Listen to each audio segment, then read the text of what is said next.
I have to go home because almost 28 years abroad is enough na for me. Parang ganun. That's why dito ako nagsimula. Nung una, hirap ako pero eventually I was able to cope yung mga parang hindi ko kaya dati. Kaya ko pala. And it's good to be back home. I love the Philippines. They say to never forget where you started. So today, I'm catching up with one of the many people who believed in me since day one. From the runways of Kuwait and US, he's finally back in the Philippines for good. So let's go visit the couture princess himself, Resty Lagare. Yeah. You jumped out of my dreams, pretty eyes so wise and pristine. I couldn't ask for more than the day you came to my door. Open eyes, cause I couldn't believe that you were right in front of me. Feeling pushed right through my heart. Fireworks lit right from the start. Got me on cloud nine. Feeling more than just fine. Just forget about the time, cause I want you now and forever.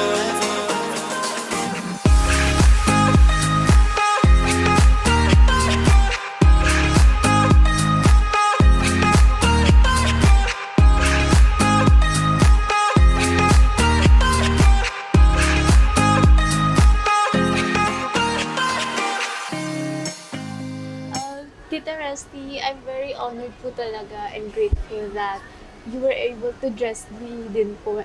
Starting back when I was just, starting Very up young. as a model po, diba? Very small. Yes po. Like, parang nung first po talaga, very kabado ako nun kasi I'm familiar with you na po way back then. And I really look up to your designs po. So, I'm very thankful nga din naman po.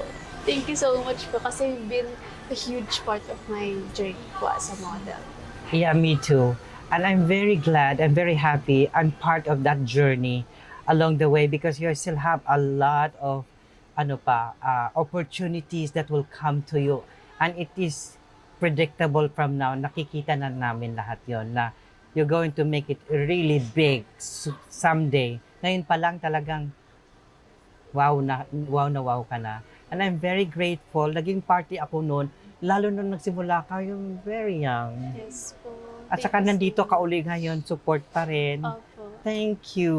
Thank you so much po. As aging part pa rin ako hanggang kaya nandun ako palagi sa iyo. Thank you very much for the Thank you so trust. much po. And to your mom and dad also Yes. very supportive sa iyo. Thank you. Ask a question. Moving to Surabaya po, after making a name in Kuwait and US po, why did you choose to move to Philippines po for your next creative hub po? In the Middle East, you will not get a nationality. So after 30 years and after that pandemic, parang naisip ko, I'm getting older. I need to go back to the Philippines before magiging too old to work. So I have ample time pa rin na kaya pa ng katawan ko. Kaya sabi ko, I have to go. And it so happened din, nangyari noon, may designer akong kasamahan na dati sa US based kami. US din kasi ako, namatay siya. If you know him, Mr. Rocky Gathercole. So nung time na may management kami noon na under one umbrella kami, inoffer na ako na umuwi dito sa Pilipinas. Saka nagkataon, pandemic yun. So parang depressed ako. Sabi ko, I think I have to go. I have to go home. Because almost 28 years abroad is enough na for me. Parang ganun. That's why dito ako nagsimula. Nung una, hirap ako pero eventually I was able to cope yung mga parang hindi ko kaya dati. Kaya ko pala. Kaya nandito ulit ako. And it's good to be back home. Yes. Mas maraming clients ang opportunity sa dami ng Pilipinos, Pilipinas. Mas marami pa ditong clients ko kaysa Middle East. Kasi Kuwait is a very small, compact na state. Unlike the Philippines, a vast archipelago, di ba? Ilang millions tayo. Hindi mo kakayanin ang demands nga kung tutuusin. Opo. So, ano po yung mas prefer niyo po? Presently, I love the Philippines. Sometimes I thought na sabi ko, bakit hindi ko na lang ituloy yung sa abroad? Pero naisip ko rin na happy na ako dito kasi magsisimula ulit ako ng panibago kung babalik pa ako. Ah, So happy na ako dito. Philippines is a very good market for me. okay. So, Tito Resty, dati po yung mga sinusuot, binibihisan niyo po, mga Hollywood stars po, di ba? So, ano po feeling na makita like yung mga creations mo, suot ng mga locals or fellow Filipinos who are also conquering the world? Yes. Nang dumating ako sa Pilipinas, wala akong kakilala. Pero somehow, most of the stylists, kilala nila ako. So, yung mga stylists ang lumalapit sa akin. So, my first major talaga sa Pilipinas na nung dumating ako dito was the SB19. So, I did outfits for them yung sa Wyatt concert, Where You At concert. I think that was their first major national and international concert I did for them. Also, I dressed up also Catriona Gray. I dressed up also Miss Grand International, si yung winner natin ngayon. Oo, ngayon. Kasi mga stylist lumalapit kasi sa akin. Marami akong beauty queens din ngayon. And I'm so glad na kahit papano napansin din ako sa Pilipinas. Kasi nakakatuwa, di ba? Una ko na-conquer ang Hollywood bago ko na-conquer ang Pilipinas. Kakaiba ako, actually. Sobra. Sobra. So, sino po yung parang biggest Hollywood star na dressan niyo? Marami akong, sobrang dami kasi ng Hollywood na ano ko. Pero ang memorable sa akin was Thalia. Thalia sa Marimar. Kasi siyang unang-unang nagdamit ng suot ko. At inikot yon yung buong poster na yon sa Macy's store. Kasi meron kasi siyang brand na sapatos. Pero yung suot niyang damit was by me. Tapos nanood ako ng concert niya. Mismo nandun ako sa Hollywood. That was my first international break talaga, Hollywood. And then follows na marami na sila Mel B, sa America's Got Talent, tapos Germany's Next Top Model, and then Paris Hilton, and so many. Sobrang dami na. Galing naman po. So, ano po yung pinaka parang signature niyo po? As me, Yes po. ano talaga ako, yung embellished design. Kasi glamour ako. Based on my experience abroad, I'm catering princesses, royalties from the Middle East also. And they love fabulous gowns. Kaya sanay talaga akong gumawa with embellishments, embroideries, very fine and expensive materials. Even the cut, it could be very simple, pero lalabas na rin doon yung touch ko na Resty Lagare. There's a certain touch talaga. Pag nakikita mo, very simple and yet very catchy pa rin. At saka hindi loud masyado. Kahit fully embellished yung damit, hindi siya loud tingnan. Kasi nandun ako, nineutralize ko kasi na as much as possible, hindi siya pwedeng kainin ng damit yung tao.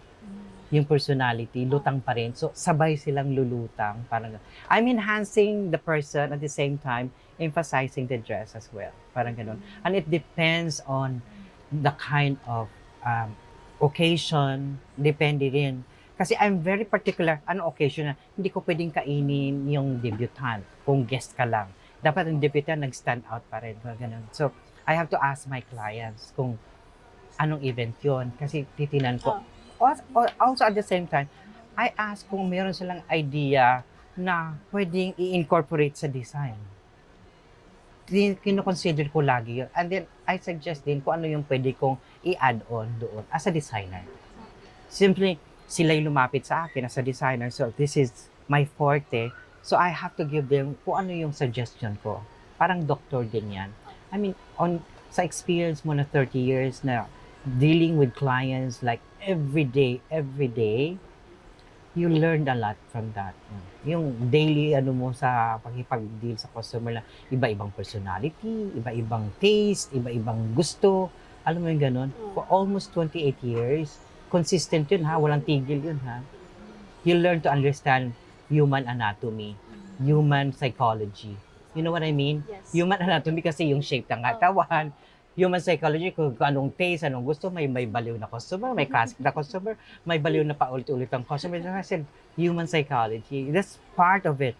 Being a designer is not just you draw and then you stitch and that's it. No, it's all about science. That's what makes a real designer. I think it molded you to be one through your experience. Kaya ganun. Okay po. Meron po ba kayo parang favorite piece or certain style na gawin as a designer? I love the short dresses. Very particular ako dun. Kasi short dresses very practical. Could be cocktail na pwede siyang isuot dito, pwede siyang isuot ganun. Alam mo yung ganun, versatile ang dating kasi niya. That's why every woman should have their own short dress. Black short dress, short black dress, parang ganun. Or white dress, or mini dress, or in red, parang ganun.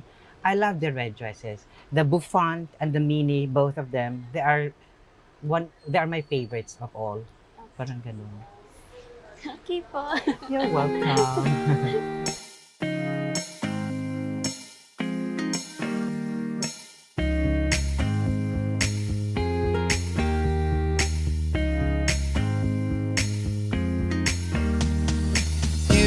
Jumped out of my dreams, pretty eyes so wise and pristine. I couldn't ask for more than the day you came to my door. Open eyes, cause I couldn't believe that you were right in front of me. Feeling pushed right through my heart. Fireworks lit right from the start. Got me on cloud nine, feeling more. And that's a wrap from Resty Lagares' new studio here in Binondo, Manila. Tita Resty, I'm really proud and happy for all the achievements you've had po. Thank From you. Kuwait to Manila, you're still the best talaga in everything. Thank you so much Hannah. for having me today po. Ako ang dapat magpasalamat. Kasi naisip mo talaga ako. Siyempre Thank po. you very much for the opportunity also. As usual, you're the best. The youngest girl in town na conquering the world slowly. Thank Diba? you. Thank you so much po. You're welcome. Thank you so much. Thank you.